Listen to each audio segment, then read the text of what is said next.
Hi, everyone. Welcome to the Healthy Heroes podcast. We are so excited. So, Diana is here with us tonight, and she's going to share her story. However, she is our first for our YouTube channel as well. So excited to have such a beautiful woman. And I will let Diana tell you all about her. So, Diana, can you tell me about your childhood and where you're from? And just so my name is Diana Guintu, and I have about 20 years of clinical experience as a counselor and corporate coach. And so that's kind of where I get my my experience and my expertise working with women. As far as my childhood, I am Hispanic. I grew up, a lot of my childhood was in a farm. And I grew up with 5 siblings. I'm the last one. I'm the baby. And I grew up pretty normal as far as being happy. And I learned English once I started school. But other than that, I think it was good until it wasn't, right? There's always, at least I always think sometimes we have forks in the roads where something happens and you're going to have to question where you go from there. And for me, it was I think I was about 12 years old when I was sexually abused. And that kind of identifies like the fork in the road for me.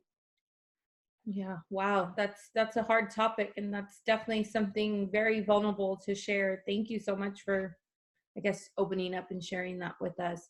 So, being sexually abused is not easy, obviously. How did you notice what was going on, that it was wrong? Because you said you were only 12 years old. Yeah. So I how, think you know right away.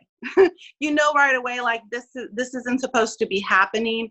And for me, obviously, I hear nowadays I think it's talked a lot more about, there's a lot of movies about it, there's a lot of books. When it happened to me, you didn't really hear about it. It wasn't on the news a lot. People didn't talk about it. Families didn't talk about it. I know my family didn't. So it was very much kind of a secret. And really, I was just stunned, really.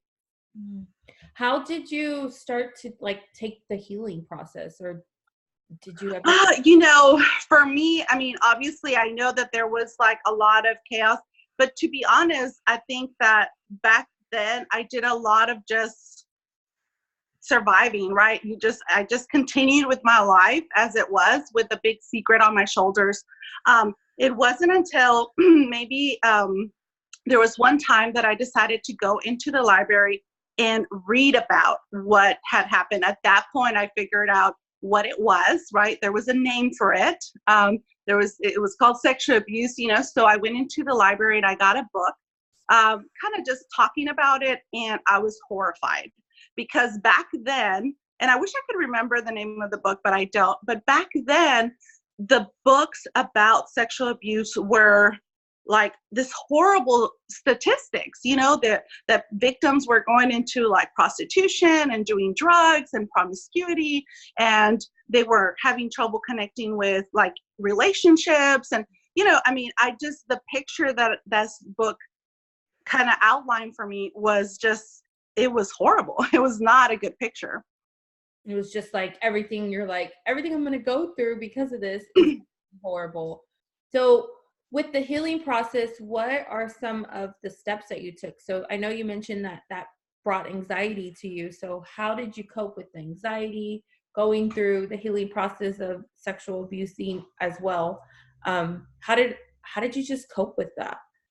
Well, so here's the thing. There's two things that I kind of, as I look back, were pivotal in my healing. One is I closed that book and I remember thinking, this isn't going to be me.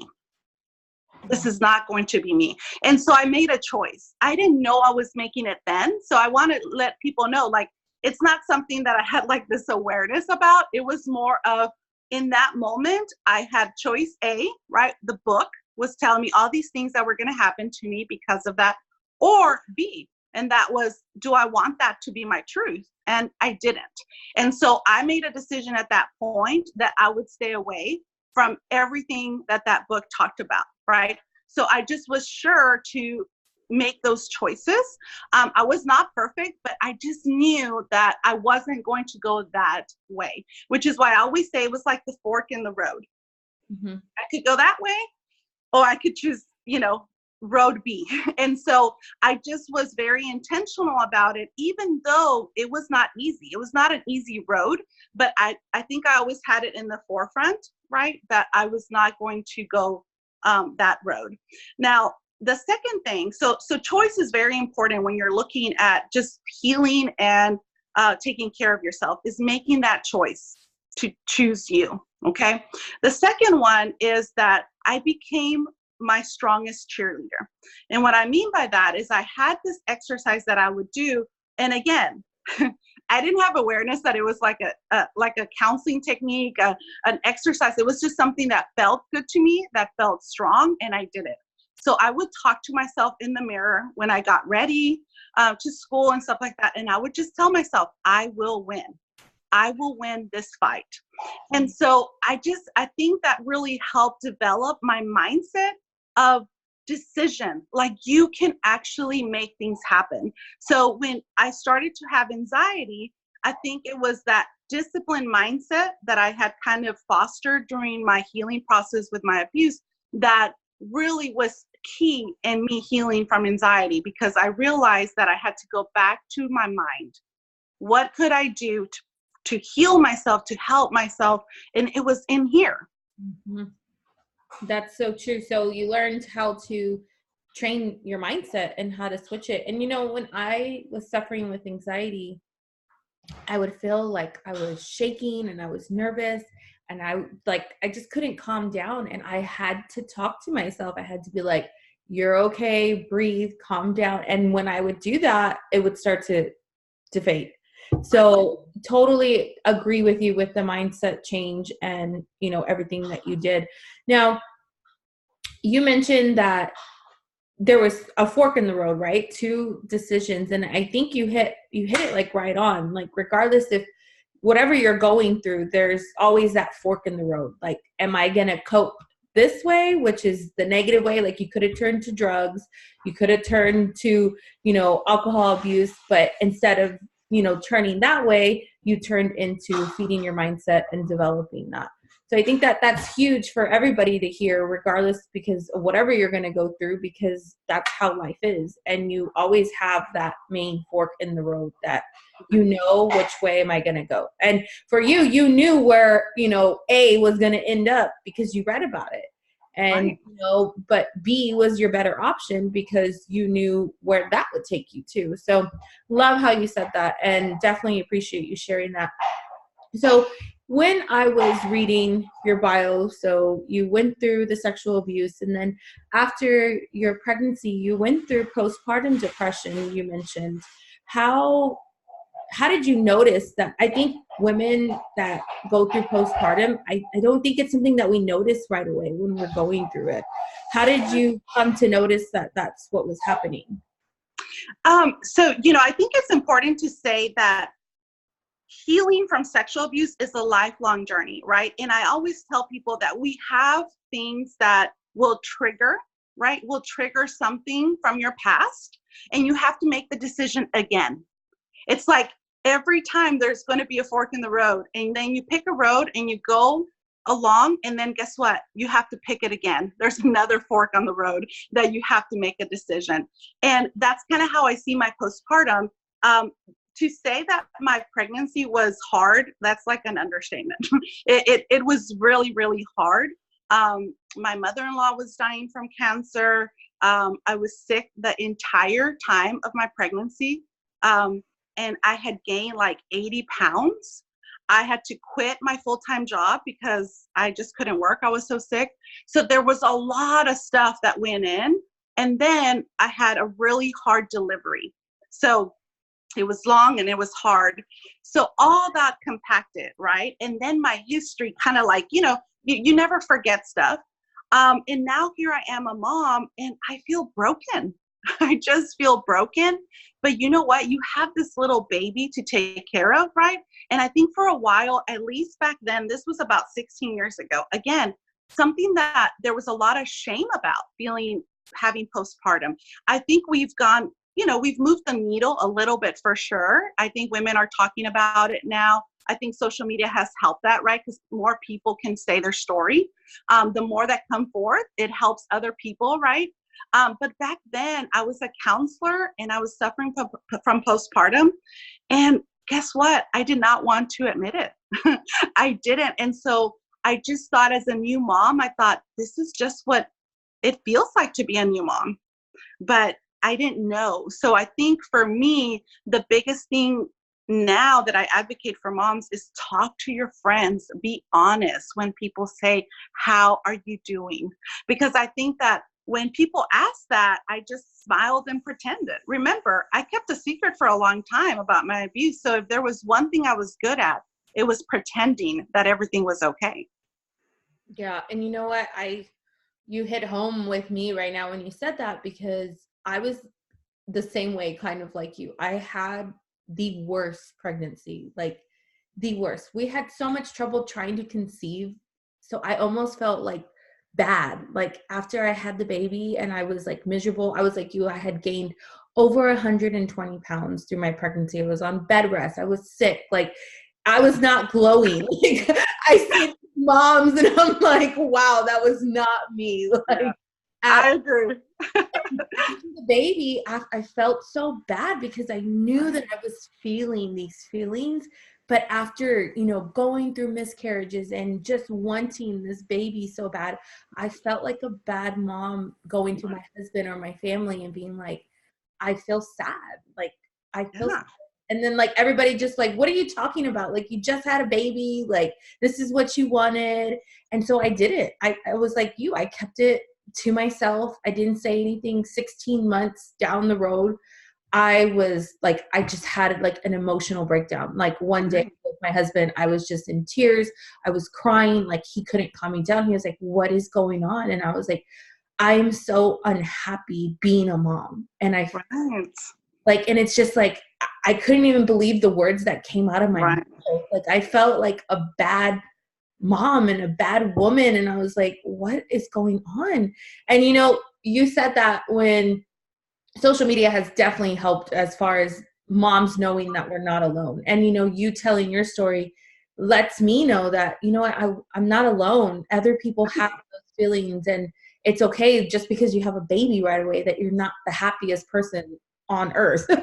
Right. Would say, everybody expects you to be this glowing and, just happy family, and you just feel bad. And I love the way you said that the perfect mom doesn't exist. And how did I know for me, it really took me knowing that, hey, I'm not going to be perfect. Like I'm going to screw up. I still screw up as a mom sometimes. Right.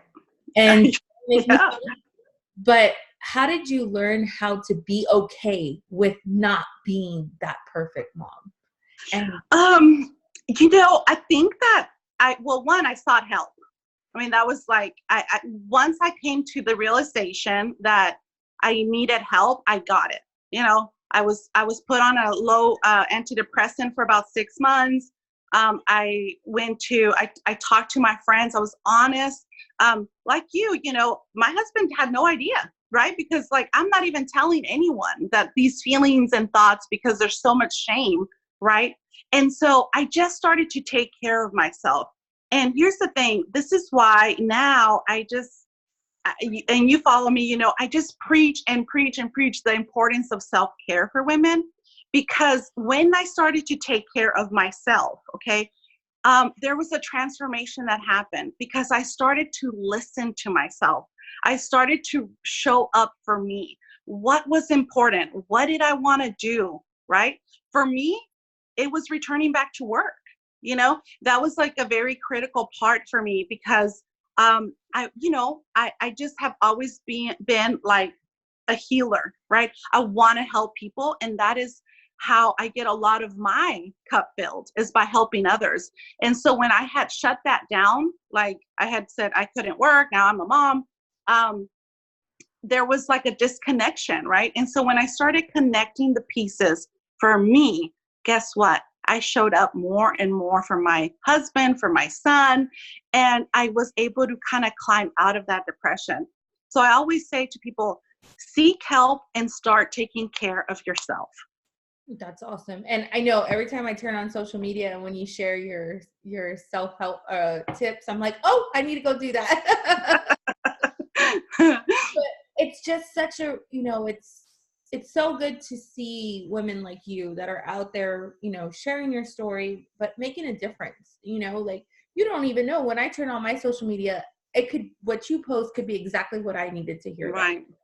And self-love, self-care, both of them, I think they go hand in hand. And I think it's so important for women these days to know you have to love yourself first. Right. Like us as women, I think we give so much love and so much attention to everything else, like everybody and anything else. Right. We forget about ourselves. And then when we're there and we're broken and we're crying, we're like, what's going on? Well, because we neglected the number one person that was so important, which was you. Right. So I love that. Now, your self-confidence, obviously now it's high, but how has that played a role in, I guess, your journey from, when you went through the sexual abuse to postpartum depression to helping women now? How has self-confidence been the key to knowing that you're worthy of it and that you're brave enough and just to keep that fighter in you? I wish it was all me, but it isn't. I mean, I think that I'm glad that my self-confidence comes through. It's something that I am intentional about. Obviously, there's insecurities and there's fears and all that stuff is in the background. But here's the thing. I think that one of the biggest gifts that I can take away from my sexual abuse is that it really helped me develop like a warrior mindset. Because again, I became my biggest cheerleader.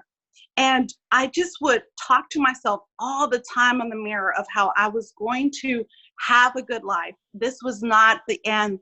This was not going to break me down. I was going to have a good family. I was going to go to college. Like I just always kind of pump myself up. And so when I am down, because I have, life will kick you down again and again, right? I think I just always go to that route, right? I become my biggest cheerleader. I just go back to, kind of like, the mirror. And I go back to the mirror. If you see my mirror, there's just tons of affirmations everywhere. And I write on it every morning because I just know that my strength and my confidence has to come from me. Because if it came from other people, that would be so easy, right? Like it would be easy, but you know what? It doesn't, because when they leave, they take it with them. Mm-hmm. It goes with them. And so I want that to stay with me. And so I'm intentional about it, especially now. I mean, I think that there's been season in my life where it hasn't been as intentional, maybe, we all have seasons like that. But I find that like, as I get older, I'm just so much more intentional about how I show up for myself. Mentally, physically, spiritually, like how am I showing up for me? That's awesome. I love that, showing up for you. I love that. So, and then you said something earlier that taking care of you, and that's huge, right? Because like I said, we often forget that. But what are, I guess, your non-negotiables that you keep for you now? Okay. So first of all, I have a morning routine where I do 3 things that is like, I just do them every morning. It does not matter if I do them before the kids wake up, after, before, like I just have to do these 3 things. And that is, I do some kind of movement for my body, whether that's like a weight workout, a walk, whatever, yoga, whatever that is. I am big on journaling. I journal a lot. I have my gratitude practice. And then I do some kind of spiritual work, with just meditation, prayer. This could be self-help, like podcasts, whatever it is, but I feed my fire.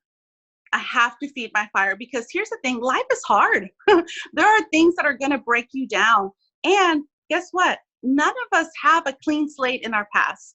there are so many things, for me, it was sexual abuse, but for some other person would have been, homeless. Maybe their parents were in drugs. Maybe they had a miscarriage. I mean, like there's just we could sit here all day and list all these horrible traumas that happen to people, right? So none of us have a clean slate, right? And so we have to be very intentional that those limitations from our past aren't living in our future. That's awesome. And, it's so true because, this past, I want to say, I went through a season since probably, I wouldn't even call it season. It's been one heck of a year for me. And, we have experienced 3 miscarriages. I'm trying not to cry. And, I have a daughter, she's 12, and I have a son, and he's 5. And, the question I get, I guess because me and my husband were younger, I'm only 32 and he's 35, is everybody always asks me, like, when is the next one coming? And it's like, first of all, why do you think that I should have more kids? Right. Like, how do you not know that I'm happy with these 2? And, second is, you never know what anybody is going through. Like, I think this is like the first time, besides when I talked about it with my girlfriends, that I've let this out, that we are struggling with this whole year. And, obviously I'm not pregnant yet. And we just decided, because it was just becoming too hard on me. And because of, my social media presence and, all the women that I helped too, I felt like ashamed, like to let people know that I was going through this, because and I can't explain it, but when you empower people, or when you know that you're someone's inspiration, you kind of feel like, well, I don't want to let people down. I know. I don't want them, to see me broken, because I'm not allowed to be broken, right? Right. And so this whole year has just been crazy hard for me. And I finally was like, I need to make peace with myself. I need, just to find that balance again, because maybe I'm not meant to have another child. Maybe that was it for me. But I had to come to peace with that. Right. And it's just a huge thing, like you said. And it's just the seasons that we go through, and you never know what season anybody is in. And that's why it's just, people are so vulnerable. And I think now, before I used to just been like, just kind of suck it up, go through it. Like, you have to keep working. But going through this hard time, this year, I was just kind of on the flip side of it, and being like, you know what, like, you just never know what anybody is going through. Like, right. And, and, because, I lost 100 pounds, and I had one person tell me, they're like, I had people asking, have you gained weight? And I'm like, you don't think I know that I have gained weight? Like, I'm aware, I'm in my body. Like, you just never know. You really don't know what we carry, right? We all have a story that we carry with us, and there's going to be seasons, right? And I'm so sorry that this is that season for you, where it's just a hard year. But you're so brave to share it, because that's the best thing we can do for ourselves. I think that when I talk about self-care, a lot of times people imagine going to the massage, getting, and yeah, those, keep doing it. If you can go do all those great things, do it. But I'm also referring to showing up for yourself and honoring yourself, showing yourself compassion, showing yourself grace. One of the things that I always tell people when we're in that difficult season and we're feeling that shame, that maybe like, oh my gosh, this isn't supposed to happen to me, because I feel, I've dealt with that too. I'm a counselor, I'm a coach, I'm supposed to have it all together. And guess what? There are times I don't, right? And so one of the things that I always ask myself is, what would I say to a friend? What would I tell my friend if she came to me and was struggling and having a rough year? Would I say, suck it up? No. I don't think I would. I just wouldn't. I would show her compassion. I would encourage her. I would support her, and so I try to treat myself like I would a good friend. So true, because we treat others so great and our friends, and we're always like, it's okay, you're going to get through this, and this is what we can do to help you. And so when you said that, you should talk to yourself like that too. And that's something this year I definitely learned, and I just loved how you said that, because it reassures me, like, I'm not crazy. If you're crazy, I'm crazy. To think this way. And two, it's just, it's needed, Yeah. when we're going through seasons, and there's going to be high seasons, there's going to be low seasons, there's going to be seasons where we're kicking, and rocking it and all of that. And I said this again, I just love what you stand for. Like, when so in case y'all don't know, I'm going to let y'all know, whoever's listening to this, we had recorded Diana's podcast before, and it was awesome, and it didn't save. So we're re-recording it today, and he's just such a beautiful soul, and I am so glad to have got to meet you. Obviously, we're going to be sisters from now on. Yes. Stay in touch as well. But it seems like, and you can correct me if I'm wrong, but you had to learn how to balance, right? Mom life, you had to learn how to balance what you're, working with your clients and your counseling. What would you tell a mom that is struggling with wanting to be the perfect mom, and how to really find that balance? Well, one, let me just get you all your listeners off the hook. There is no such thing as a perfect mom. Okay. So we all struggle, right? And I think as moms, we have seasons also. There are seasons where you're like, yes, like you're rocking motherhood, you're like getting everything right. And then there are seasons that you're like, I have no idea how to handle this, right? For me, let me tell you, I don't necessarily know if there's balance, okay? But I'll tell you this, I matter too. So I try to show up for me first, and then I show up for those in my life. And that includes my son, my kids. And I come first. And the reason why I come first, that's why I wake up before my family and I feed me first, not food, but I work, I give myself first.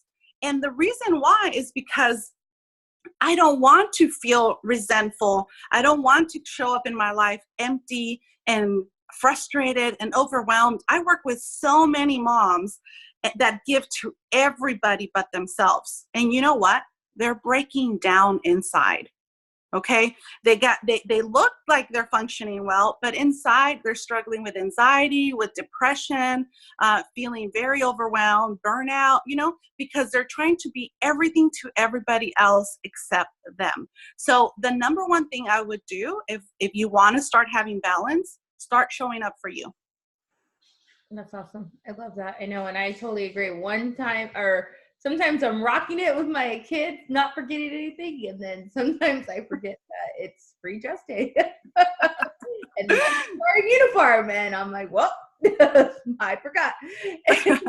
But you know what? More so now is I started letting my kids know, like, whenever I mess up, I let them know. I'm like, well, I'm not perfect. And so, like, the kids don't grow up thinking, because I think that that's the mindset that we have to change, right? Like, where did this perfect mom come from?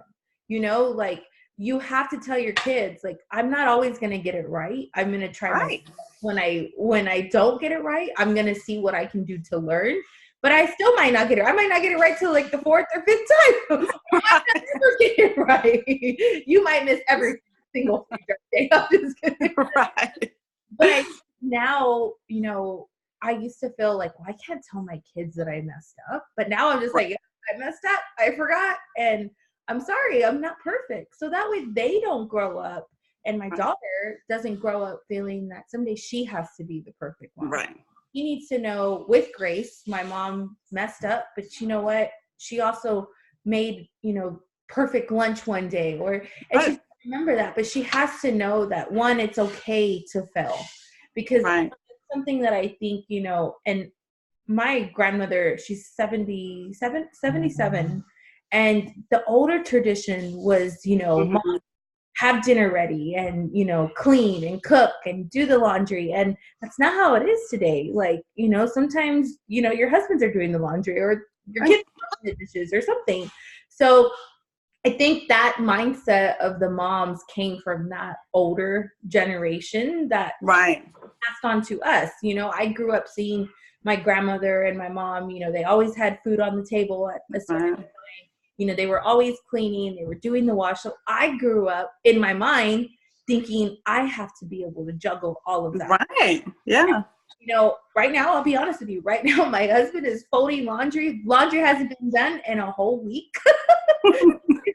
We got a little puppy and I need to mop. I have it mopped once a week, but you know what? It's not like the house is like going out of control. Like we're going to be. And here's the thing. You're going to be fine, right? Like everybody's fine. Everybody's fine. Like it's not a big deal. Yeah.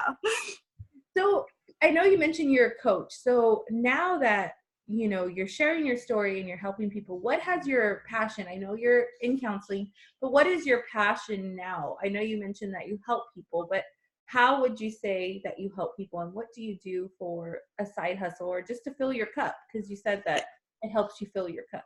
Yeah, for sure. So one is I love public speaking. So I do speak to groups of women on, empowering them to how to self-care. Because you know what, even though we all know it, right? We hear a lot about it, but a very small percentage of people are actually doing it, right? So I'm on a mission to help women really learn the power of showing up for themselves by putting themselves first.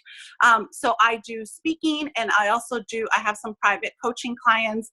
Like I said, if you are struggling, if they're stuck and you can't seem to get out of your own way, then I work with women on a one-on-one basis for that. Wow, that's awesome. I love that, how you said that, if you can't seem to get out of your own way. Because here's the thing, I always tell people, it's not like I have like this magic pill that's going to take care of all your stuff. It's just that what happens is that if you could do it on your own, you would have already done it, right? You need some assistance because we all need help in getting out of our own way when we're trying to create something more, whether that's a better marriage, that's a better, maybe your health, or maybe you're wanting to like face your, challenge, chase your dreams, or really just take better care of yourself, right? We all need kind of someone to kind of light that light for us.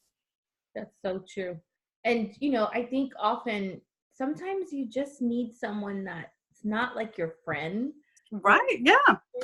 You just need that person that you can go out and just spill your guts to and know that they're going to give you great feedback, positive feedback, and that they can work with you. And I think the type of coach that you are, that comes in handy because so many of us do not just go and run and tell our best friend, like, hey, I'm losing it. Like, right. No. Because, we know that our best friend or our sister has a million other things too, that's going through her, and she might be going through something. So I think the coach is definitely so beneficial for that. Now, and then with the self-care, self-love, so many people get that, like, okay, so should I do a mask? Is that, self-caring for myself? And I think you go way in depth more than just relaxing, like you said, with a massage. Right. And they really learn the tools of self-care with you. So I love that, you pick that one certain thing because it starts with it, right? If they can self-love themselves, they're going to have self-confidence, they're going to start living their full passions and go to their full potential that they want. So you do any type of clients that are just looking for? It's mostly, I mostly work with women. Okay. Women, moms, that are ready for a change in their lives. And usually it's around 3 months that, we kind of coach, and I get them to kind of really get like a personalized formula for themselves. And we just kind of break down those barriers, right? We break down what is getting in your way. Why are you feeling so overwhelmed? So, why is it that your mind is not in the right place? Why is it that you can't get your health in the right place? So I always address like 4 pillars of self-care with them. And then I really help them kind of, again, that mindset that I think is so crucial when we are wanting to change, right? Because all those beliefs from our past, right? They're in there. They're in our head. And whether we know it or not, a lot of times when I'm talking to a client, they will have huge revelations of like, oh my gosh, I didn't know that was still there, right? Because we become so familiar to it. And I think the reason why sometimes we can't just go to our girlfriend, right, during happy hour or girls' night out is because it's not the setting for it, right? Like we're there to like unwind and have a good time. We're not going to talk about like the deepest stuff in our mind and in our heart. I mean, that's not what you do. That's not, that's not regular. Now, I'm not saying you can't have deep relationships with your girlfriends. I know I do. We talk about family and dreams and stuff, but you don't go on and dig, right? I mean, that's not something that you do with a girlfriend. That's so true. Cause my best friends they also, like I shared, they didn't know. And there's 4 of them. Well, 4, including me. And we've been friends for, almost 12 years. Mm. And they were like, and we get together once a month for girls' night. They're like, why didn't you tell us that because like one night I just was just like a mess. And I just like broke down and told them everything that I had. And they were like, why didn't you say anything? And I'm like, right. Because it's not the time for that. Like we hardly ever get to see each other. Right. So when we do have that time, I want to, catch up with what's going on with you. I want to laugh, I want to have fun. Yeah, you want to escape. And Yeah. bringing everybody, down. And first of all, I said, it's not just about me. Like being a friend and being a sister to people is, learning and catching up with them. What's going on in your life and how are you doing? And, let's make memories and have some good laughs. It's not that I just want to be sobbing and, telling you everything that I'm going through. Right. And they were like, I still can't believe you didn't tell us. And I was like, I didn't tell anybody. I know. I need Coach. I need Diana. Call me up. I will, trust me. But I just love that and the 4 pillars of self-love is definitely, and self-help is so important. I love how your clients will receive that from you. So Diana, if anybody is interested that's listening, from my audience or your audience that's looking for that woman that, that they can open up to and just talk, one of my favorite things about you is that you're a coach, and I feel like you're more like a mindset and an emotional coach versus like you're not the coach. It's like, okay, you got to count these macros and this macros. That's not the type of coach. No. I'm definitely not a health coach. I mean, I think obviously we address health, but I'm really, it's more of like the deeper work because I want you to have transformation. So this is more about really doing things that are going to transform you versus just like an escape or a strategy. Like you really want to kind of, do the inner work. That's where really change happens. And it's so true because what you just said right now is, like I said, I shared with you and everybody knows from my audience, I lost that 100 pounds. I got real, skinny and lean and full of muscle, but yet that still wasn't the fixed. Yeah. Yep. I got there and I was like, well, I still feel like Yep. Yep. That's where I had to take a look of, like you said, mindset. And I had to be like, even though I got this far in my, I guess, health or weight transformation, you want to call it, there's more to life than just that. And for sure. Really that mindset transformation that you want to make, because that's what's going to make your life a happier, a better, and you a better person for you. Like, right.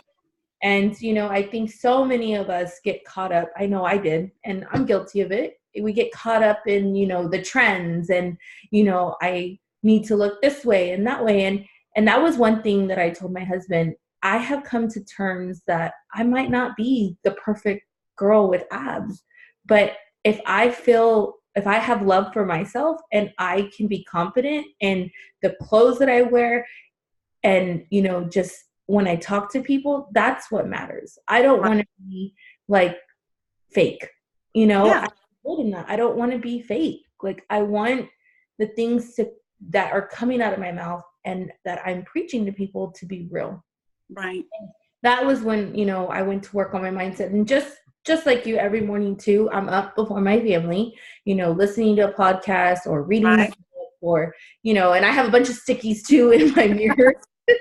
I'm glad I'm not crazy. Yes, I know. I'm like, when you start, this is how you know you meet the right people. You're like, do you have Post-it notes? Wait, do you have Post-it notes? Because if you don't, you can't be my friend. You're not allowed in my bubble. Oh. You're just seeing those words in the morning. I mean, if you think about it, people's mood, and I read this article the other day, is the way you start your day is going to dictate how your day is going to be. Yeah, for sure. So if you're, getting on your social media and you're seeing all this negative stuff, or, even the news, like the news is so Yeah.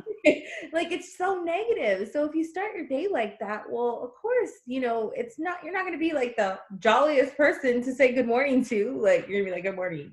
Yeah, exactly. Yeah. Like, so I love that you have the notes as well. And one of my favorite things at the end of the show that I always like to finish with, because I like to see the different quotes that people come up with.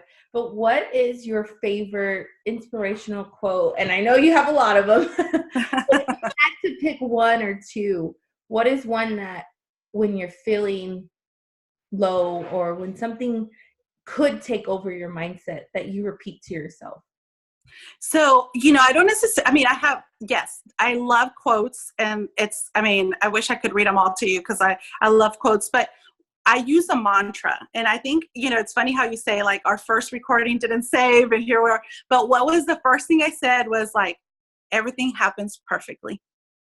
Everything happens perfectly. And so I don't stress about stuff. I really believe like it was meant for that to not be safe, for us to have this conversation today, and so it's like, I just see the world like that. And I've been using that mantra for the last like 15 years. And so it just helps me ground myself when I'm starting to like spin, right? When you're starting to allow yourself like, oh my gosh, I don't know about this. And what if this and what if that? I just always say to myself, everything is happening perfectly. And once I say that, now because I've used it for, again, almost 15 years, I really believe it. I believe that everything does happen as it should be. And I'm no longer kind of afraid of it. I don't stress about it. I'm not saying I don't have bad days, but what I'm saying is that I don't necessarily think, oh my gosh, this happened and it's the end of the world. That's awesome. I love that. Everything happens perfectly. I can Yep. honestly say that one is not on my board.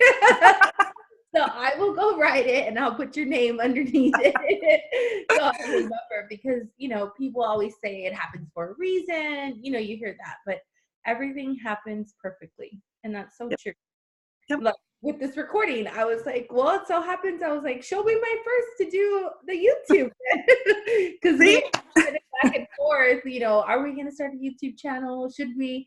And then finally we were like, okay, we'll just cover both ways, Yeah. have on audio and then have it up on YouTube for people, because people learn different ways, right? Like, yeah, exactly.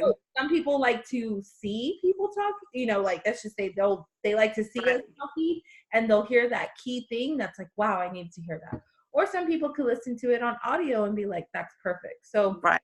different ways. So I'm so happy that you were able to re-record. Yay! And thank you so much. You shared some really big stuff today. And, what you shared and that you're willing to share it definitely shows me, and I'm sure anyone listening, that you have taken some positive growth steps in your life, and that you've grown, from that 12-year-old, little girl that, was going through everything you went through, to the mom, to the postpartum depression, to anxiety, and that you've just taken some major growth steps in your life. So couldn't be more Thank proud you. of you. Yeah, thank you so much for giving me this platform. Like I said, I am on a mission to helping empower women to really show up for themselves, and saying your story, being vocal about what you want or desire is part of that. That's awesome. So Diana, if someone is listening and they're interested in maybe getting more information for you, for your coaching, or just to, ask you any questions that they might, Yeah. someone could be listening that has been through sexual abuse or postpartum depression and anxiety, and they might want to reach out to you. How would someone reach out to you and get in contact with you? Yeah, so you can go to my website. It's Diana Guintu Speaks, and that's Guintu speaks.com.